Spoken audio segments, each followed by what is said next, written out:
GSTയിൽ ലോട്ടറിക്ക് നികുതി ഘടനയായി. സർക്കാർ ലോട്ടറിക്ക് 18%, സ്വകാര്യ ലോട്ടറിക്ക് 28%. നികുതി കൂടുതൽ. വാർത്തയുടെ കൂടുതൽ വിവരങ്ങളുമായി മനുശങ്കർ ദില്ലിയിൽ നിന്ന് ചേരുകയാണ്. മനു, GSTയിൽ ലോട്ടറിക്ക് ഘടനയായി, കൂടുതൽ വിവരങ്ങൾ.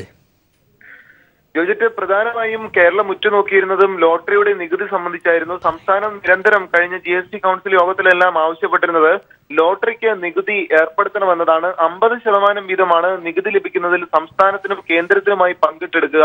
ഈ ഒരു സാഹചര്യത്തിലും GST കഴിഞ്ഞ കൗൺസിൽ യോഗത്തിലൊക്കെ ലോട്ടറിക്ക് നികുതി ഏർപ്പെടുത്തുന്നത് സംബന്ധിച്ച് കേന്ദ്രം പിന്നീട് ചർച്ച ചെയ്യാമെന്നാണ് അറിയിച്ചിരുന്നത്. എന്നാൽ ഇന്ന് ലോട്ടറി സംബന്ധിച്ച് തീരുമാനത്തിലെത്തിയിരിക്കുന്നു. സംസ്ഥാന ലോട്ടറികൾക്ക് 18% നികുതി ഏർപ്പെടുത്താനാണ് ധാരണയിലെത്തിയിരിക്കുന്നത്. ഇതോടൊപ്പം സർക്കാർ അംഗീകാരത്തോടുകൂടിയുള്ള സ്വകാര്യ ലോട്ടറികൾക്ക് 28% നികുതി ഈടാക്കാനും തീരുമാനത്തിലെത്തി. കഴിഞ്ഞ GST കൗൺസിൽ യോഗത്തിൽ സംസ്ഥാനം ഇത് സംബന്ധിച്ചുള്ള ആവശ്യങ്ങൾ മുന്നോട്ട് വച്ചതിന് പല കാരണങ്ങൾ ചൂണ്ടിക്കാട്ടിയപ്പോഴും കേന്ദ്രം ഇത് നീട്ടിക്കൊണ്ടു പോവുകയാണ് ചെയ്തത്. ഇതിന് പിന്നാലെയാണ് പല റേസിംഗ് അടക്കവും അതോടൊപ്പം പല ബെറ്റിംഗ് സമ്പ്രദായത്തിനുമൊക്കെ പല രീതിയിൽ നികുതി ഈടാക്കുന്നു. ഈ സമയവും ലോട്ടറിക്ക് നികുതി ഈടാക്കാതെ മുന്നോട്ട് പോകുന്നത് വലിയ വെല്ലുവിളിയാണെന്ന് സർക്കാർ ചൂണ്ടിക്കാട്ടി. ഒടുവിലാണ് GST കൗൺസിൽ യോഗം ഇപ്പോൾ ലോട്ടറിക്ക് നികുതി ഏർപ്പെടുത്തുന്നത് സംബന്ധിച്ച് ധാരണയിലെത്തിയിരിക്കുന്നത്. സംസ്ഥാന സർക്കാരുകൾ നൽകുന്ന ലോട്ടറികൾക്ക് 18% നികുതി. അതോടൊപ്പം സ്വകാര്യ ലോട്ടറികൾക്ക്, സംസ്ഥാന സർക്കാർ അധികാരത്തിലുള്ള സ്വകാര്യ ലോട്ടറികൾക്ക് 28% നികുതി ഏർപ്പെടുത്താനും തീരുമാനത്തിലെത്തി. ഇതോടൊപ്പം മറ്റൊരു പ്രധാന കാര്യമായിരുന്നു ഇ-വേ ബില്ലിംഗ് സംവിധാനം. ഈ ഇ-വേ ബില്ലിംഗ് സംവിധാനം പൂർണ്ണമായി പ്രവർത്തന സജ്ജമാക്കിയാൽ മാത്രമേ GSTയുടെ അതത് സമയങ്ങളിലെ കൃത്യമായ നികുതി ഘടന ഉപഭോക്താക്കൾക്ക് ബോധ്യമാവുകയുള്ളൂ. ഇ-വേ ബില്ലിംഗ് എത്രയും വേഗം പൂർത്തീകരിക്കണമെന്ന് സംസ്ഥാന സർക്കാർ ആവശ്യപ്പെട്ടു. പക്ഷേ ഇക്കാര്യത്തിൽ ഒരു പൂർണ്ണമായ തീരുമാനത്തിലെത്തിയിട്ടില്ല. ഈ മാസം 30-ന്, അതായത് ജൂലൈ 1-നാണ് GST നടപ്പാക്കുന്നത്. തൊട്ട് തലേ ദിവസം വീണ്ടും ഒരു അന്തിമ GST കൗൺസിൽ യോഗം കൂടി ചേരുന്നുണ്ട്. ആ യോഗത്തിൽ ഇ-വേ ബില്ലിംഗ് സംവിധാനത്തിന് കൂടി കൃത്യമായ ഒരു തീരുമാനത്തിലെത്തുമെന്നാണ് പ്രതീക്ഷിക്കുന്നത്. എന്തായാലും ഇ-വേ ബില്ലിംഗ് സംവിധാനം തുടരുന്നത് വരെ നിലവിൽ ചെക്ക് പോസ്റ്റുകളിലും മറ്റും നികുതി ഈടാക്കുന്നത് തുടരാം എന്നൊരു നിലപാടാണ് സംസ്ഥാന സർക്കാരുകൾക്കുള്ളത്. കഴിഞ്ഞ GST കൗൺസിൽ യോഗത്തിൽ കശുവണ്ടി, കയർ ഉൾപ്പെടെയുള്ള മേഖലകൾക്ക് നികുതി ഏർപ്പെടുത്തുന്നതിൽ ധാരണയിലെത്തിയിരുന്നു. ഇതിന് പിന്നാലെയാണ് കേരളം ഏറ്റവും ശ്രദ്ധേയമായി ഉറ്റുനോക്കിയിരുന്ന ലോട്ടറിയുടെ നികുതി കാര്യത്തിൽ ഇപ്പോൾ തീരുമാനത്തിലെത്തിയിരിക്കുന്നത്. വ്യക്തമാണ് മനു. കുമ്മനം രാജശേഖരൻ പ്രധാനമന്ത്രിയുടെ പരിപാടിയിൽ പങ്കെടുത്തത് MLA എന്ന നിലയിൽ. എറണാകുളം സെന്റ് തെരാസസ് കോളേജിൽ നടന്ന പരിപാടിയിൽ പ്രധാനമന്ത്രിയുടെ ഓഫീസ് കുമ്മനത്തെ ഉൾപ്പെടുത്തിയത് MLA എന്ന പേരിൽ. റിപ്പോർട്ടിലേക്ക്. സംസ്ഥാനത്ത് പ്രധാനമന്ത്രി പങ്കെടുത്ത പരിപാടികളിൽ പ്രോട്ടോകോൾ ലംഘിച്ച് BJP അധ്യക്ഷനെ പങ്കെടുപ്പിച്ചത് MLA എന്ന നിലയിലാണ്. പ്രധാനമന്ത്രിയുടെ ഓഫീസാണ് തൃക്കാക്കര MLA PT തോമസിനെ ഒഴിവാക്കി MLA എന്ന നിലയിൽ കുമ്മനം രാജശേഖരന് പ്രധാനമന്ത്രി നരേന്ദ്രമോദിക്കൊപ്പം പരിപാടിയിൽ പങ്കെടുക്കാൻ അവസരമൊരുക്കിയത്. പ്രധാനമന്ത്രിയെ വിമാനത്താവളത്തിൽ സ്വീകരിക്കുന്ന ചടങ്ങിലും സെന്റ് തെരേസസിലെ പരിപാടിയിലുമാണ് MLA എന്ന നിലയിൽ കുമ്മനത്തെ ഉൾപ്പെടുത്തിയത്. 16-ാം തീയതിയാണ് പ്രധാനമന്ത്രിയുടെ ഓഫീസിലെ under secretary Pushpendra Kaur Sharma SBG IG പരിപാടികളിൽ പങ്കെടുക്കുന്നവരുടെ പട്ടിക കൈമാറിയത്. ഈ പട്ടികയിലാണ് കുമ്മനത്തെ MLA എന്ന നിലയിൽ തിരികെ കയറ്റിയത്. സുരക്ഷയുടെ ഭാഗമായി SBG ആവശ്യപ്പെടുന്ന വാഹനങ്ങൾ കൈമാറുക മാത്രമാണ് സംസ്ഥാന പോലീസിന്റെ ചുമതല. ഇതിൽ യാത്ര ചെയ്യുന്നവരെ നിശ്ചയിക്കുന്നതും സുരക്ഷാ ചുമതലയുള്ള SBGയാണ്. രാജ്യത്തിന്റെ പ്രധാനമന്ത്രിയുടെ സുരക്ഷ സംബന്ധിച്ച വിഷയത്തിൽ സുരക്ഷാ സേനയ്ക്ക് തെറ്റായ വിവരം കൈമാറിയെന്ന ഗുരുതര വീഴ്ചയാണ് പ്രധാനമന്ത്രിയുടെ ഓഫീസിൽ നിന്നും ഉണ്ടായത്. BJP നേതാവ് കൂടിയായ പ്രധാനമന്ത്രിയുടെ പരിപാടിയിൽ സംസ്ഥാനത്തെ BJP അധ്യക്ഷനെ കൂടി പങ്കെടുപ്പിക്കുകയെന്ന രാഷ്ട്രീയ ലക്ഷ്യത്തിനായി പ്രധാനമന്ത്രിയുടെ ഓഫീസ് കേന്ദ്രീകരിച്ച് ഗൂഢാലോചന നടന്നുവെന്ന ആക്ഷേപമാണ് ഇപ്പോൾ ഉയരുന്നത്. Leslie John, Thiruvananthapuram. India Pak പോരാട്ടം തുടരുന്നു. ചാമ്പ്യൻസ് ട്രോഫി ഫൈനലിൽ ഇന്ത്യക്കെതിരെ പാകിസ്ഥാന് ഒരു വിക്കറ്റ് നഷ്ടമായി. ബാറ്റിംഗ് തുടരുന്ന പാകിസ്ഥാൻ ഒടുവിൽ വിരൽ ലഭിക്കുമ്പോൾ 29 ഓവറിൽ 176 റൺസിന് ഒരു വിക്കറ്റ് നഷ്ടം എന്ന നിലയിലാണ്. കൂടുതൽ വിവരങ്ങളുമായി ഹരീഷ് ചേരുകയാണ്. ഹരീഷ്, കളി എങ്ങനെയാണ് പുരോഗമിക്കുന്നത്? ജോർജറ്റ്, നിലവിലെ സാഹചര്യത്തിൽ പാകിസ്ഥാൻ 177 റൺസ് എന്ന ഉജ്ജ്വലമായ സ്കോറിലേക്കാണ് മുന്നോട്ട് പോയിക്കൊണ്ടിരിക്കുന്നത്. ഇങ്ങനെ പോകുന്ന സാഹചര്യത്തിൽ സ്ട്രൈക്ക് റേറ്റ് 6.19 റേറ്റിലാണ് പോയിക്കൊണ്ടിരിക്കുന്നുണ്ട്. ആ സാഹചര്യത്തിൽ 50 ഓവർ, നിശ്ചിത ഓവർ കഴിയുന്ന സമയത്ത് പാകിസ്ഥാന്റെ സ്കോർ 300 and 300-ന് മേലെ ആവാൻ ചാൻസ് കൂടുതലാണ്. നമ്മുടെ കെന്നിങ്ടൺ ഓവലിലെ പിച്ച് ബോളിംഗിന് അനുകൂലമായ പിച്ച് ആയതുകൊണ്ടാണ് ഇന്ത്യ ബോളിംഗ് തിരഞ്ഞെടുത്തത്. എന്നാൽ ഈ സാഹചര്യത്തിൽ പാകിസ്ഥാന്റെ ബാറ്റിംഗ് അത്യുജ്വലം തന്നെയാണെന്നാണ് നമുക്ക് പറയാൻ പറ്റുന്നത്. ഇതുവരെ ഇന്ത്യക്ക് പാകിസ്ഥാന്റെ ഒരു വിക്കറ്റ് മാത്രമേ എടുക്കാൻ സാധിച്ചിട്ടുള്ളൂ. നിലവിലെ സാഹചര്യത്തിൽ പാകിസ്ഥാൻ 177 എന്ന ഉജ്ജ്വല സ്കോറിലേക്ക് പോയിക്കൊണ്ടിരിക്കുകയാണ്. ഫഖർ എന്ന ബാറ്റ്സ്മാൻ സെഞ്ചുറി തികയ്ക്കാനുള്ള പോരാട്ടം നടത്തിക്കൊണ്ടിരിക്കുകയാണ്. ജോർജറ്റ്, കോഹ്ലിയുടെ ഗെയിം പ്ലാനിൽ ഒരു പിഴവ് സംഭവിച്ചിട്ടുണ്ടോ? പാകിസ്ഥാൻ മികച്ച നിലയിലാണ് ഇപ്പോൾ ബാറ്റിംഗ് കാഴ്ചവെക്കുന്നത്. ടോസ് നേടിയിട്ടും പാകിസ്ഥാനെ ഇന്ത്യ ബാറ്റിംഗിന് അയക്കുകയായിരുന്നു. കാരണം നമ്മുടെ കോഹ്ലിയുടെ കുറ്റം പറയാൻ പറ്റാത്ത സാഹചര്യമാണ്. കാരണം കെന്നിംഗ്ടൺ ഓവലിലെ പിച്ച് ബോളിംഗിന് അനുകൂലമായ പിച്ചാണ് ജോർജറ്റ്. ആ സാഹചര്യത്തിലാണ് കോഹ്ലി അങ്ങനെ ഒരു തീരുമാനമെടുത്തത് എന്നാണ് നമുക്ക് മനസ്സിലാക്കാൻ സാധിച്ചുള്ളത്. പക്ഷേ പാകിസ്ഥാന്റെ ബാറ്റിംഗ് അത്യുജ്വലമായ പോരാട്ടം നടത്തിക്കൊണ്ടിരിക്കുകയാണ്. പാകിസ്ഥാന്റെ ഒറ്റയൊരു ലക്ഷ്യം 300 ആൻഡ് എബോ റൺസ് സ്കോർ ചെയ്യുക എന്ന ഒരൊറ്റ ലക്ഷ്യം മാത്രമേ പാകിസ്ഥാനുള്ളൂ. അതുകൊണ്ടാണ് സ്ട്രൈക്ക് റേറ്റ് 6.9 മേലേക്ക് കടന്നിട്ടുണ്ട് ഈ സാഹചര്യത്തിൽ. ഏതായാലും പാകിസ്ഥാൻ 178 റൺസിന് ഒരു വിക്കറ്റ് എന്ന നിലയിൽ ബാറ്റിംഗ് പുരോഗമിക്കുകയാണ്. മറ്റു ബുള്ളറ്റിനിൽ കൂടുതൽ വാർത്തകളിലേക്ക്, ക്രിക്കറ്റ് സംബന്ധിച്ച വാർത്തകളിലേക്ക് എത്താം. മറ്റു വാർത്തയിലേക്ക്, കൊച്ചി പുതുവൈപ്പിനിയിൽ IOCയുടെ LPG പ്ലാന്റിനെതിരെ നടന്ന പ്രതിഷേധ സമരത്തിൽ സംഘർഷം. പ്ലാന്റിലേക്ക് സമരക്കാർ അതിക്രമിച്ച് കയറാൻ ശ്രമിച്ചതിനെ തുടർന്ന് പോലീസ് ലാത്തി വീശി. പ്രശ്നപരിഹാരത്തിനായി മുഖ്യമന്ത്രി പിണറായി വിജയൻ ഈ മാസം 21 യോഗം വിളിച്ചു. അതേസമയം തൽക്കാലത്തേക്ക് ടെർമിനലിന്റെ നിർമ്മാണ പ്രവർത്തനങ്ങൾ IOC നിർത്തിവെച്ചു. വൈപ്പിനിൽ നാളെ UDF ഹർത്താലിന് ആഹ്വാനം ചെയ്തു.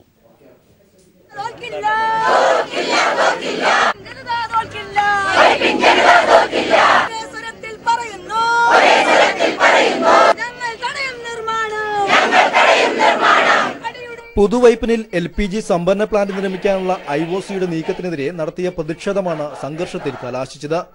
4 മാസത്തോളമായി അനിശ്ചിതകാല സമരത്തിലായിരുന്ന പ്രതിഷേധക്കാർ പ്ലാന്റിലേക്ക് തള്ളിക്കയറാൻ ശ്രമിച്ചതോടെയാണ് പ്രശ്നങ്ങൾക്ക് തുടക്കം. തുടർന്ന് പോലീസ് ലാത്തി വീശുകയും പ്രതിഷേധക്കാർ കല്ലെറിയുകയും ചെയ്തതോടെ പ്രദേശം സംഘർഷഭരിതമായി. നിരവധി സമരക്കാരും 10ഓളം പോലീസുകാർക്കും പരിക്കേറ്റു. പ്ലാന്റിന് മുന്നിൽ സ്ത്രീകളടക്കമുള്ളവർ കുത്തിയിരിപ്പ് സമരവും തുടങ്ങി. പ്രശ്നപരിഹാരത്തിന് മുഖ്യമന്ത്രി പിണറായി വിജയൻ ഈ മാസം 21 യോഗം വിളിച്ചതോടെ പ്രതിഷേധക്കാർ സ്വയം അറസ്റ്റ് വരിച്ച് സമരം അവസാനിപ്പിക്കുകയായിരുന്നു. IOC അധികൃതരും സമരക്കാരും ബുധനാഴ്ച മുഖ്യമന്ത്രി വിളിച്ചു ചേർത്ത യോഗത്തിൽ പങ്കെടുക്കും. ബുധനാഴ്ച വരെ പ്ലാന്റിലെ നിർമ്മാണ പ്രവർത്തനങ്ങൾ നിർത്തിവെക്കുന്നതായി IOC അധികൃതർ ജില്ലാ കളക്ടറെ അറിയിച്ചിട്ടുണ്ട്. അതേസമയം പോലീസ് നടപടിയിൽ പ്രതിഷേധിച്ച് UDF വൈപ്പിനിൽ നാളെ ഹർത്താൽ പ്രഖ്യാപിച്ചു. News bureau, Kochi. പുതുവൈപ്പിനിൽ നാട്ടുകാരെ അതിക്രൂരമായി മർദ്ദിച്ച സംഭവത്തിൽ കുറ്റക്കാരനായ സിറ്റി പോലീസ് ഡെപ്യൂട്ടി കമ്മീഷണറെ മാറ്റി നിർത്തി അന്വേഷണം നടത്തണമെന്നാവശ്യപ്പെട്ട് VS അച്യുതാനന്ദൻ മുഖ്യമന്ത്രിക്ക് കത്ത് നൽകി. സർക്കാരിന്റെ പ്രതിച്ഛായയ്ക്ക് തന്നെ മങ്ങലേൽപ്പിക്കുന്ന വിധത്തിൽ സമരത്തോട് പോലീസ് കൈക്കൊണ്ട സമീപനം ഒരു തരത്തിലും ന്യായീകരിക്കാനാവില്ല. DCP യതീഷ് ചന്ദ്രയുടെ നടപടികൾ വലിയ വിമർശനങ്ങൾ ക്ഷണിച്ചു വരുത്തിയിട്ടുണ്ട്. ഈ സാഹചര്യത്തിൽ ഉദ്യോഗസ്ഥനെ സർവീസിൽ നിന്ന് സസ്പെൻഡ് ചെയ്യുകയും അദ്ദേഹത്തിന്റെ നടപടികളെക്കുറിച്ച് സമഗ്രമായ അന്വേഷണം നടത്തുകയും ചെയ്യണമെന്ന് VS കത്തിൽ ആവശ്യപ്പെട്ടു. ജൂലൈ 1 മുതൽ GST നടപ്പാക്കുന്നതിന് കേന്ദ്രം സജ്ജമല്ലെന്ന് ധനമന്ത്രി തോമസ് ഐസക്. എന്നാൽ സംസ്ഥാനത്തെ GST IT നെറ്റ്വർക്ക് പൂർണ്ണ സജ്ജമാണ്. ഈ സാഹചര്യത്തിൽ പരിമിതികൾക്കുള്ളിൽ നിന്ന് GST നടപ്പാക്കുന്നത് ഇന്നത്തെ യോഗം ചർച്ച ചെയ്യും. ലോട്ടറിയുടെ നികുതി കാര്യവും ചർച്ചയായിട്ടുണ്ട്. അടുത്ത മാസം 1 മുതൽ ചരക്ക് സേവന നികുതി നടപ്പിലാക്കാൻ കേരളം പൂർണ്ണമായും സജ്ജമാണെങ്കിലും കേന്ദ്രത്തിന്റെ തയ്യാറെടുപ്പുകൾ അപൂർണമെന്നാണ് ധനമന്ത്രി തോമസ് ഐസക് അറിയിച്ചത്. നമ്മുടെ IT സംവിധാനം പൂർണ്ണമായും കാര്യക്ഷമമാണ്. എന്നാൽ ഇപ്പോൾ തെളിഞ്ഞു വരുന്നത് കേന്ദ്ര സർക്കാരിൻ്റെ GSTN സംവിധാനം വേണ്ടത്ര തയ്യാറായിട്ടില്ല എന്നുള്ളതാണ്. ബാങ്കുകളും വിമാന കമ്പനികളും ചരക്ക് സേവന നികുതി നടപ്പിലാക്കാൻ പൂർണ്ണമായും സജ്ജമായിട്ടില്ലെന്ന് അറിയിച്ചിട്ടുണ്ട്. 50,000 രൂപയ്ക്ക് മുകളിലുള്ള ചരക്കുകളുടെ നീക്കം മനസ്സിലാക്കാനാകുന്ന ഇ-വേ ബിൽ സംവിധാനം നാഷണൽ ഇൻഫോർമാറ്റിക് സെന്ററുമായി ബന്ധിപ്പിച്ചിട്ടില്ല. ഇതിന് 3 മാസമെങ്കിലും സമയമെടുക്കുമെന്നാണ് വിലയിരുത്തൽ. അതുവരെ ചെക്ക് പോസ്റ്റുകൾ തുടരാനാണ് സംസ്ഥാന സർക്കാർ തീരുമാനം. സാങ്കേതിക തടസ്സങ്ങൾ പരിഹരിക്കുന്നതിൽ വീഴ്ച വരുത്തിയ GST ശൃംഖല ചെയർമാൻ നവീൻ കുമാറിനെ പുറത്താക്കണമെന്ന് BJP നേതാവ് സുബ്രഹ്മണ്യൻ സ്വാമി ആവശ്യപ്പെട്ടു. GST അബാധകളില്ലാതെ നടപ്പാക്കാൻ പ്രധാനമന്ത്രി പ്രത്യേക സമിതിയെ ചുമതലപ്പെടുത്തണമെന്നും സുബ്രഹ്മണ്യൻ സ്വാമി ചൂണ്ടിക്കാട്ടി. ലോട്ടറിയുടെ മുഖവിലയ്ക്ക് പരമാവധി നികുതിയായ 28% നികുതി ചുമത്തണമെന്നാണ് കേരളത്തിന്റെ ആവശ്യം. നിർദ്ദിഷ്ട 18% നിന്ന് ഉപയോഗമില്ലാത്ത പ്ലാസ്റ്റിക്കിന് നികുതി ഒഴിവാക്കണമെന്നും സംസ്ഥാനം ആവശ്യപ്പെട്ടു. ഇതടക്കം തർക്കമുള്ള ഉൽപ്പന്നങ്ങളുടെ നികുതിയും പുനഃക്രമീകരിക്കും. News bureau, Delhi. ഭിന്നശേഷി കുട്ടികളും അഗതി മന്ദിരത്തിലെ അന്തേവാസികളും മെട്രോ നിർമ്മാണത്തിൽ പങ്കാളികളായ അന്യസംസ്ഥാന തൊഴിലാളികളുമായി കൊച്ചി മെട്രോ യാത്ര ആരംഭിച്ചു. ആരോഗ്യമന്ത്രി KK ശൈലജയും ഇവരോടൊപ്പം യാത്ര ചെയ്തു. മുഖ്യമന്ത്രിയുടെ പ്രത്യേക നിർദ്ദേശപ്രകാരമാണ് ഇതര സംസ്ഥാന തൊഴിലാളികൾക്കും മെട്രോയിൽ യാത്രയ്ക്ക് അവസരം ലഭിച്ചത്. പൊതുജനങ്ങൾക്കായി കൊച്ചി മെട്രോ നാളെ മുതൽ സർവീസ് ആരംഭിക്കും. ഒരിക്കലും നടക്കാത്ത സ്വപ്നം യാഥാർത്ഥ്യമായതിന്റെ മുഖഭാവമായിരുന്നു എല്ലാവർക്കും. ഉയരത്തിൽ നിന്നുള്ള നഗരക്കാഴ്ചകൾ കണ്ട് നീങ്ങുമ്പോൾ എല്ലാം കീഴടക്കിയതുപോലുള്ള അഹങ്കാരം. സ്വന്തം മെട്രോയിൽ കന്നിയാത്ര അതുകൊണ്ട് തന്നെ ആടിയും പാടിയും അവർ ആഘോഷമാക്കി.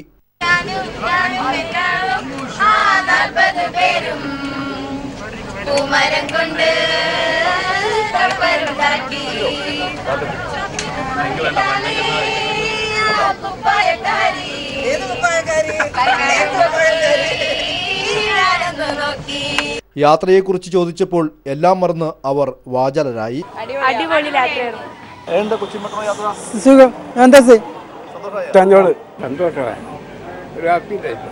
സംസ്ഥാനത്തെ 43 സ്കൂളുകളിൽ നിന്നുള്ള 45ഓളം ഭിന്നശേഷി കുട്ടികളും വിവിധ അനാഥാലയങ്ങളിലെയും അഗതി മന്ദിരങ്ങളിലെയും അന്തേവാസികളും രാവിലെ മുതൽ തന്നെ എത്തിയിരുന്നു.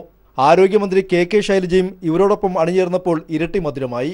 വിവിധ സ്കൂളുകളിൽ നിന്നുള്ള കുട്ടികൾ മന്ത്രിക്ക് സമ്മാനവും നൽകാൻ മറന്നില്ല. ഇത് ജീവിതത്തിലെ ധന്യമായിട്ടുള്ള നിമിഷമാണ്. ഈ മക്കളുടെ മുഖത്തെ ചിരി, അവരുടെ സന്തോഷം, അവരുടെ ആത്മവിശ്വാസം, അല്ലേ, അതാണ് ജീവിതത്തിൽ കിട്ടുന്ന ഏറ്റവും വലിയ സന്തോഷം. കളമശ്ശേരിയിൽ നിന്നും ആലുവ വരെയും തിരിച്ചുമായിരുന്നു യാത്ര. നാളെ പൊതുജനങ്ങൾക്കായി സർവീസ് ആരംഭിക്കുന്നതിന് മുമ്പ് ഇത്തരമൊരു കാരുണ്യ പ്രവൃത്തി കൂടി ചെയ്ത് കൊച്ചി മെട്രോ മറ്റൊരു മാതൃകയും കാണിച്ചു കൊടുത്തു. വൈകല്യങ്ങളും അനാഥത്വവും മറന്ന് ഒരു സുഖയാത്ര. കൊച്ചി മെട്രോയിലെ ആദ്യ കന്നിയാത്ര ആടിയും പാടിയും ആഘോഷമാക്കി ഇവർ. ക്യാമറമാൻ രാജു വർഗീസിനൊപ്പം സിബി ജോസഫ്. തിരികെ വാർത്തകളിലേക്ക്. സ്വാമി ഗംഗേശാനന്ദയുടെ ജനനേന്ദ്രിയം മുറിച്ച സംഭവത്തിൽ കേസ് അന്വേഷണം ക്രൈംബ്രാഞ്ചിന് കൈമാറാൻ തീരുമാനം. ഇതു സംബന്ധിച്ച് ശുപാർശ റേഞ്ച് DGPക്ക് കൈമാറി. അതേസമയം ഇക്കാര്യത്തെക്കുറിച്ചുള്ള തീരുമാനം നാളെ ഉണ്ടാകും. സ്വാമി ഗംഗേശാനന്ദയുടെ ജനനേന്ദ്രിയം മുറിച്ച സംഭവത്തിൽ പെൺകുട്ടി പുതിയ വെളിപ്പെടുത്തലുമായി വന്ന സാഹചര്യത്തിലും നിലവിലെ അന്വേഷണ സംഘം കേസന്വേഷണം തൃപ്തികരമായ നിലയിൽ മുന്നോട്ട് കൊണ്ടുപോകുന്നില്ലെന്ന ആരോപണത്തിന്റെ പശ്ചാത്തലത്തിലുമാണ് കേസ് ക്രൈംബ്രാഞ്ചിന് കൈമാറാൻ തീരുമാനിച്ചിരിക്കുന്നത്. കേസിൽ ഉന്നത പോലീസ് ഉദ്യോഗസ്ഥന് പങ്കുണ്ടെന്ന പരാതിയും പ്രതിഭാഗം അഭിഭാഷകൻ എഴുതിയ കത്തും പിന്നാലെ വന്ന ടെലിഫോൺ സംഭാഷണവും വെളിപ്പെടുത്തലുകളും ഒപ്പം പരിഗണിക്കുന്നുണ്ട്. അന്വേഷണം കൈമാറുന്നതിനുള്ള ശുപാർശ തിരുവനന്തപുരം റേഞ്ച് IG DGPക്ക് കൈമാറി. കോടതിയിൽ ഹാജരാക്കിയ കത്തും ടെലിഫോൺ സംഭാഷണവും അന്വേഷണത്തിന്റെ ഭാഗമായി പരിശോധിക്കും. പെൺകുട്ടി ഇടയ്ക്കിടയ്ക്ക് മൊഴിമാറ്റുന്ന സാഹചര്യത്തിൽ ബ്രെയിൻ മാപ്പിംഗ് ടെസ്റ്റിനും പോളിഗ്രാഫ് ടെസ്റ്റിനും വിധേയമാക്കണമെന്ന് പോലീസ് കോടതിയിൽ ആവശ്യപ്പെടും. അന്വേഷണം കൈമാറുന്നത് സംബന്ധിച്ച തീരുമാനം നാളെയുണ്ടാകുമെന്നാണ് സൂചന. അതേസമയം സ്വാമി ഗംഗേശാനന്ദയുടെ ജാമ്യാപേക്ഷ നാളെ പരിഗണിക്കാനിരിക്കെയാണ് ഇത്തരത്തിലൊരു തീരുമാനം. News bureau, Thiruvananthapuram. പനിയും മറ്റ് പകർച്ചവ്യാധികളും വ്യാപിപ്പിക്കുന്നത് തടയാൻ ജനങ്ങൾ ഒറ്റക്കെട്ടായി ശുചീകരണ പ്രവർത്തനങ്ങൾക്ക് മുന്നിട്ടിറങ്ങണമെന്ന് മുഖ്യമന്ത്രി പിണറായി വിജയൻ. മാലിന്യ നിർമ്മാർജ്ജനത്തിന് പൊതുജന സഹകരണത്തോടെ സർക്കാർ ആത്മാർത്ഥമായ ശ്രമങ്ങൾ നടത്തിവരികയാണ്. എന്നാൽ അതിൽ പൂർണ്ണ വിജയം ഉണ്ടാക്കാൻ കഴിഞ്ഞിട്ടില്ല. ഈ സാഹചര്യമാണ് പകർച്ചപ്പനി വ്യാപിക്കാൻ ഇടയാക്കുന്നത്. പനി വ്യാപിക്കുന്നത് തടയാനും രോഗം ബാധിച്ചവർക്ക് അടിയന്തര ചികിത്സ ലഭ്യമാക്കാനും സാധ്യമായ എല്ലാ നടപടികളും സർക്കാർ സ്വീകരിക്കുന്നുണ്ടെന്നും അദ്ദേഹം വ്യക്തമാക്കി. സംസ്ഥാനത്ത് പകർച്ചപ്പനി പടർന്നു പിടിക്കുന്നത് തടയുന്നതിൽ ആരോഗ്യവകുപ്പ് പരാജയമാണെന്ന് പ്രതിപക്ഷ നേതാവ് രമേശ് ചെന്നിത്തല ആരോപിച്ചു. അതേസമയം നിലവിലെ സാഹചര്യത്തിൽ പകർച്ചപ്പനി തടയുന്നതിൽ ഫലപ്രദമായ ഇടപെടൽ നടത്താമെന്ന് മുഖ്യമന്ത്രി ഉറപ്പു നൽകിയതായും രമേശ് ചെന്നിത്തല പറഞ്ഞു. പനി വിഷയത്തിൽ മുഖ്യമന്ത്രിയുമായി നടത്തിയ കൂടിക്കാഴ്ചയ്ക്ക് ശേഷം മാധ്യമങ്ങളോട് സംസാരിക്കുകയായിരുന്നു പ്രതിപക്ഷ നേതാവ്. സംസ്ഥാനത്ത് പകർച്ചപ്പനി വ്യാപകമാകുന്ന പശ്ചാത്തലത്തിലും ഡെങ്കി ഉൾപ്പെടെയുള്ള പനി ബാധിച്ച നിരവധി പേർ മരണമടയുന്ന സാഹചര്യത്തിലുമാണ് സർക്കാരിന്റെ അടിയന്തര ഇടപെടലിനായി പ്രതിപക്ഷ നേതാവ് രമേശ് ചെന്നിത്തല മുഖ്യമന്ത്രിയുമായി കൂടിക്കാഴ്ച നടത്തിയത്. ക്ലിഫ് ഹൗസിലായിരുന്നു കൂടിക്കാഴ്ച. സംസ്ഥാനത്ത് മഴക്കാലപൂർവ്വ ശുചീകരണ പ്രവർത്തനങ്ങളിൽ വൻ വീഴ്ചയുണ്ടായി. സർക്കാർ ആശുപത്രികളിൽ ആവശ്യത്തിന് ഡോക്ടർമാരില്ല, മരുന്നുമില്ല തുടങ്ങിയ കാര്യങ്ങൾ മുഖ്യമന്ത്രിയുടെ ശ്രദ്ധയിൽപ്പെടുത്തിയതായി പ്രതിപക്ഷ നേതാവ് രമേശ് ചെന്നിത്തല പറഞ്ഞു. തുടർന്ന് വിഷയത്തിൽ അടിയന്തര ഇടപെടൽ നടത്തുമെന്ന് മുഖ്യമന്ത്രി ഉറപ്പു നൽകിയതായും രമേശ് ചെന്നിത്തല വ്യക്തമാക്കി. ഇന്ന് തന്നെ അദ്ദേഹം മെഡിക്കൽ ഡിപ്പാർട്ട്മെന്റിലെ ഉദ്യോഗസ്ഥന്മാരുമായി സംസാരിക്കാം. 2 ദിവസത്തേക്ക് അദ്ദേഹം ഇവിടെ ഉണ്ടാവില്ല, ഹൈദരാബാദിൽ പോവുകയാണ്. അതിനു മുമ്പ് ആരോഗ്യമന്ത്രിയുമായും ആരോഗ്യവകുപ്പിലെ ഉദ്യോഗസ്ഥന്മാരുമായും നേരിട്ട് സംസാരിക്കാം എന്ന് ഉറപ്പ് നൽകിയിട്ടുണ്ട്. മെട്രോ റെയിൽ ഉദ്ഘാടനവുമായി ബന്ധപ്പെട്ട് പ്രതിപക്ഷത്തിന് പ്രതിഷേധമുണ്ട്. കുമ്മനം രാജശേഖരന്റെ മെട്രോ യാത്രയിൽ വിവാദത്തിനില്ലെന്നും പ്രതിപക്ഷ നേതാവ് പറഞ്ഞു. ക്ലിഫ് ഹൗസിലെ കൂടിക്കാഴ്ചയ്ക്ക് ശേഷം പ്രതിപക്ഷ നേതാവ് രമേശ് ചെന്നിത്തല ജനറൽ ആശുപത്രി, മെഡിക്കൽ കോളേജ് എന്നിവിടങ്ങളിലെത്തി പനി ബാധിതരെയും സന്ദർശിച്ചു. Sunil Arumanoor, news bureau, Thiruvananthapuram. മകളെ പൊതുവിദ്യാലയത്തിൽ ചേർത്ത സർക്കാർ ഉദ്യോഗസ്ഥന്റെ ഭാര്യയായ സ്വകാര്യ സ്കൂൾ അധ്യാപികയെ ജോലിയിൽ നിന്ന് പിരിച്ചുവിട്ടതായി പരാതി. കോട്ടയം മണ്ണാർക്കുന്നം സെന്റ് ജോർജ് സ്കൂളിലെ അധ്യാപിക സുഷമയാണ് പരാതിക്കാരി. നീതി ലഭ്യമാക്കണമെന്നാവശ്യപ്പെട്ട് സുഷമ വിദ്യാഭ്യാസ മന്ത്രിക്ക് പരാതി നൽകിയിട്ടുണ്ട്. ഏറ്റുമാനൂർ വിദ്യാഭ്യാസ ഉപജില്ലയിൽപ്പെട്ട അതിരമ്പുഴ 22-ാം വാർഡിലെ സെന്റ് ജോർജ് സ്കൂളിലെ അധ്യാപിക എസ് സുഷമയെയാണ് മാനേജ്മെന്റ് പിരിച്ചുവിട്ടത്. സുഷമയുടെ ഭർത്താവ് PD പൊന്നപ്പൻ കോട്ടയം ഗവൺമെന്റ് കോളേജിലെ ലൈബ്രറി അസിസ്റ്റന്റും NGO യൂണിയൻ ജില്ലാ കൗൺസിൽ അംഗവുമാണ്. സർക്കാർ ആഹ്വാനപ്രകാരം ഇവരുടെ മകളെ തൊട്ടടുത്തുള്ള പൊതുവിദ്യാലയത്തിൽ ചേർത്തതിനാണ് മാനേജ്മെന്റ് പിരിച്ചുവിട്ടത്. തനിക്ക് നീതി ലഭിക്കണമെന്നാവശ്യപ്പെട്ട് സുഷമ വിദ്യാഭ്യാസ മന്ത്രിക്ക് പരാതി നൽകി. നിങ്ങളുടെ തീരുമാനം സർക്കാർ സ്കൂളിൽ ചേർക്കുക എന്നുള്ളതാണെങ്കിൽ ഞങ്ങളുടെ തീരുമാനം ഇനി ഇവിടെ പഠിപ്പിക്കേണ്ടെന്നുള്ളതാണ്. അതുകൊണ്ട് പടിക്ക് പുറത്തിറങ്ങാൻ പറഞ്ഞു. ഇപ്പൊ അവര് പറയുന്നത് എന്താണെന്നറിയാമോ? സ്വയം പോകുന്നതാണെന്ന്. സ്വയം പോകുന്ന ഞാൻ എന്തിനാ വിദ്യാഭ്യാസ മന്ത്രിക്ക് പരാതി കൊടുക്കുന്നത്? 15 വർഷമായി ഈ സ്കൂളിലെ സംഗീത അധ്യാപികയാണ് സുഷമ. മകളെ തിരികെ കൊണ്ടുവന്നാൽ മാത്രമേ സ്കൂളിൽ കയറ്റൂവെന്നാണ് സ്കൂൾ അധികൃതരുടെ നിലപാട്. സ്കൂളിന് LP തലം വരെ മാത്രമേ അംഗീകാരമുള്ളൂവെന്നും സുഷമ ആരോപിക്കുന്നു. 1 മുതൽ 4 വരെയും കേരള സിലബസിന് മാത്രം അംഗീകാരമുള്ള സ്കൂളായത്. CBSEക്ക് യാതൊരു അംഗീകാരവും ഇല്ല. അതേസമയം അധ്യാപിക സ്വയം പിരിഞ്ഞുപോയതാണെന്നാണ് സെന്റ് ജോർജ് സ്കൂൾ അധികൃതർ നൽകുന്ന വിശദീകരണം. TP Prashanth, news bureau, Kottayam. Kozhikode മുഖപൂരിൽ പാചകവാതക ടാങ്കർ ലോറി മറിഞ്ഞു. പാചകവാതകം ചോരാത്തതിനാൽ വൻ ദുരന്തമൊഴിവായി. ഇന്ന് പുലർച്ചെയായിരുന്നു അപകടം. പുലർച്ചെ 3 മണിയോടെയാണ് വെങ്ങളം രാമനാട്ടുകര ബൈപ്പാസിൽ മുഖപൂരിൽ പാചകവാതക ടാങ്കർ ലോറി മറിഞ്ഞത്. മംഗലാപുരത്ത് നിന്നും കൊച്ചിയിലേക്ക് പോവുകയായിരുന്ന ടാങ്കർ ലോറിയാണ് അപകടത്തിൽപ്പെട്ടത്. മുന്നിൽ സഞ്ചരിക്കുകയായിരുന്ന കാറിൽ ഇടിച്ചതിന് ശേഷം വെട്ടിക്കുന്നതിനിടെ ടാങ്കർ മറിയുകയായിരുന്നു. പാചകവാതകം ചോരാത്തതിനാൽ വൻ ദുരന്തം ഒഴിവായി. അപകടത്തിൽപ്പെട്ട ടാങ്കർ ലോറി അമിത വേഗതയിലായിരുന്നുവെന്ന് നാട്ടുകാർ പറയുന്നു. സംഭവം 3 മണിക്കാണ് നടന്നത്. വണ്ടി ഭയങ്കര സ്പീഡിലായിരുന്നു ടാങ്കർ ലോറി. അത് നേരെ കാറിനെ ഇടിച്ചിട്ട് ആ സ്പീഡിൽ തന്നെ വണ്ടി മറിയുകയും ചെയ്തു. ഡ്രൈവർക്ക് കൂടുതലായി പരിക്കൊന്നുമില്ല. പിന്നെ കൃത്യസമയത്തിന് പോലീസും നാട്ടുകാരൊക്കെ വന്നിരുന്നു. നമ്മുടെ എന്താ പറയുക, വലിയൊരു അപകടമാണ് ഇപ്പോൾ ഇവിടെ കഴിച്ചിലായത്. അപകടം നടന്ന ഉടൻ ഫയർഫോഴ്സും പോലീസ് സംഘവും സ്ഥലത്തെത്തി രക്ഷാപ്രവർത്തനം നടത്തി. ജില്ലാ collector UV Jose, MK Raghavan MP, IOC അധികൃതർ എന്നിവരും സ്ഥലത്തെത്തിയിരുന്നു. ക്രെയിൻ ഉപയോഗിച്ച് ടാങ്കർ ലോറി ഉയർത്തിയതിനു ശേഷം ഗ്യാസ് നിറച്ച ക്യാപ്സൂൾ IOCയുടെ മറ്റൊരു ക്യാബിനിലേക്ക് മാറ്റി കൊച്ചിയിലേക്ക് കൊണ്ടുപോയി. അപകടത്തെ തുടർന്ന് ബൈപ്പാസിൽ മണിക്കൂറുകളോളം ഗതാഗതം തടസ്സപ്പെട്ടു. News bureau, Kozhikode. വേതന വർധനവ് ആവശ്യപ്പെട്ട് തൃശൂർ ജില്ലയിലെ സ്വകാര്യ ആശുപത്രി നഴ്സുമാർ നാളെ മുതൽ അനിശ്ചിതകാല സമരത്തിലേക്ക്. സർക്കാർ ആശുപത്രികളിലേതിന് തുല്യമായ ശമ്പളം നൽകാനും വിവിധ കമ്മീഷനുകൾ നിർദ്ദേശിച്ച അടിസ്ഥാന സൗകര്യങ്ങൾ ഒരുക്കാനും മാനേജ്മെന്റുകൾ തയ്യാറാകാത്തതിനെ തുടർന്നാണ് സമരം. അത്യാഹിത വിഭാഗത്തിലുള്ളവർ ഒഴികെ മറ്റെല്ലാ നഴ്സുമാരും പണിമുടക്കിൽ പങ്കെടുക്കും. മുൻകാല സമരങ്ങൾ ഒത്തുതീർപ്പാക്കാൻ വിവിധ കമ്മീഷനുകൾ നിർദ്ദേശിച്ച നിബന്ധനകൾ ആശുപത്രി മാനേജ്മെന്റുകൾ നടപ്പാക്കാൻ തയ്യാറായിട്ടില്ല. ഇതിനു പുറമെ ജോലിക്കനുസരിച്ചുള്ള വേതനമെന്ന അടിസ്ഥാന ആവശ്യത്തെയും അംഗീകരിക്കാതെ വന്നതോടെയാണ് നഴ്സുമാർ അനിശ്ചിതകാല സമരത്തിലേക്ക് നീങ്ങുന്നത്. പ്രതിഷേധത്തിന്റെ ആദ്യപടി എന്ന നിലയിൽ യുണൈറ്റഡ് നഴ്സസ് അസോസിയേഷന്റെ ശക്തി കേന്ദ്രമായ തൃശൂർ ജില്ലയിൽ പണിമുടക്ക് ആരംഭിക്കും. സ്വകാര്യ മെഡിക്കൽ കോളേജുകളടക്കം ജില്ലയിലെ 44 ആശുപത്രികളിലാണ് സമരം.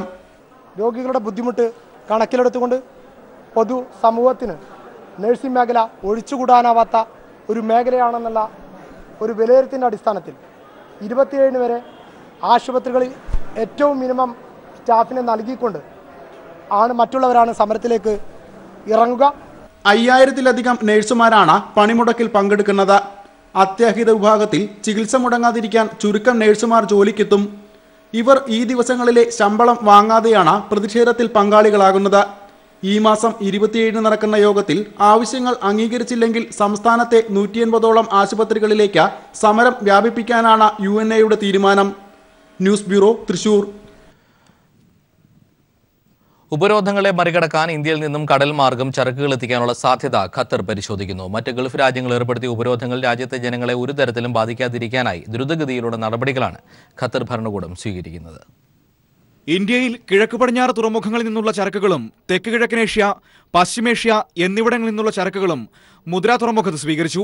ആഴ്ചയിൽ വെള്ളിയാഴ്ച ഖത്തർ ഹമദ് തുറമുഖത്ത് 710 കണ്ടെയ്നറുകളാണ് എത്തിച്ചേരുക. പ്രാദേശികമായ വിപണികളെ ഊർജിതമാക്കാനാണ് മേഖലയിലെ ശക്തമായ വ്യാപാര കേന്ദ്രമായി ഹമദ് തുറമുഖത്തെ മാറ്റാനാണ് ഒമാനിലെ സൊഹർ തുറമുഖത്തു നിന്നും കപ്പൽ നേരിട്ട് സർവീസ് ആരംഭിച്ചിരിക്കുന്നത്.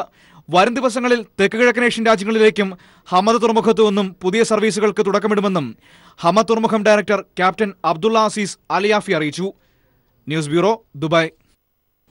പടിഞ്ഞാറൻ ലണ്ടനിലുണ്ടായ തീപിടുത്തത്തിൽ മരണം 58ആയി. മരണസംഖ്യ ഇനിയും ഉയരാനാണ് സാധ്യത. 70ഓളം പേരെ കാണാതായ സാഹചര്യത്തിൽ രക്ഷാപ്രവർത്തനങ്ങൾ പൂർത്തിയാക്കാൻ ആഴ്ചകളെടുക്കുമെന്നാണ് ലണ്ടൻ പോലീസ് അറിയിച്ചത്. ലണ്ടനിലെ തീപിടുത്തത്തിന്റെ നടുക്കം മാറാതെയാണ് ഇന്നും നഗരവാസികൾ. ദിനംപ്രതി മരണസംഖ്യ ഉയരുന്ന സാഹചര്യമാണ് നിലനിൽക്കുന്നത്. മൃതദേഹങ്ങൾ തിരിച്ചറിയാൻ കഴിയാത്ത അവസ്ഥയിലാണെന്നും രക്ഷാപ്രവർത്തനങ്ങൾ പൂർത്തിയാക്കാൻ ആഴ്ചകളെടുക്കുമെന്നും ലണ്ടൻ പോലീസ് അറിയിച്ചു.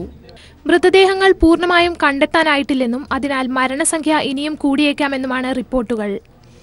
ബുധനാഴ്ച പ്രാദേശിക സമയം 1:15 തീപിടുത്തമുണ്ടായത്. കെട്ടിടത്തിന്റെ 2ാം നിലയിൽ നിന്നും തീ പടർന്നു പിടിച്ചതായാണ് കരുതുന്നത്. എന്നാൽ തീപിടുത്തത്തിന്റെ കാരണം ഇതുവരെ വ്യക്തമായിട്ടില്ല. 120ഓളം ഫ്ളാറ്റുകളുള്ള ഗ്രെൻഫെൽ ടവറാണ് തീയിൽ കത്തിയമർന്നത്. 1947 നിർമ്മിച്ച കെട്ടിട സമുച്ചയം നഗരത്തിലെ ഏറ്റവും പഴക്കം ചെന്ന ബഹുനില കെട്ടിടങ്ങളിലൊന്നാണ്.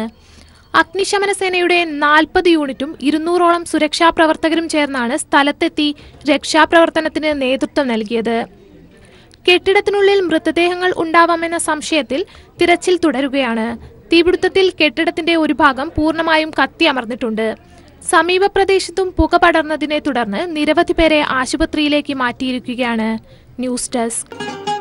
وأنفقوا مما رزقناكم من قبل أن يأتي أحدكم الموت فيقول رب لولا أخرتني إلى أجل قريب فأصدق وأكن من الصالحين ولن يؤخر الله نفسا إذا جاء أجلها والله خبير بما تعملون.